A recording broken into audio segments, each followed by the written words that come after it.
Ik ben Jean-Pierre van Limmers, de platenbaas van Limburg.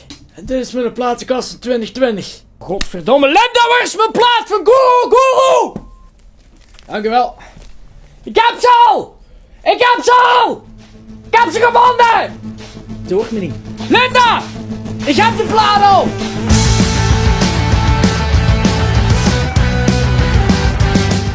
Bon, waar waren we? Guru. Een band die even Limburgs is als een lange hamburger. Tenminste, als die lange hamburger gevuld is met 60% campus slachtafval.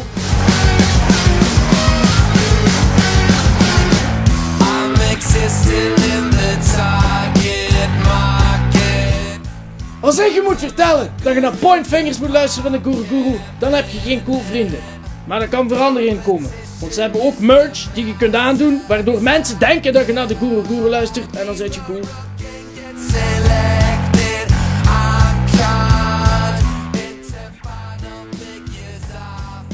Stukjes pretentie.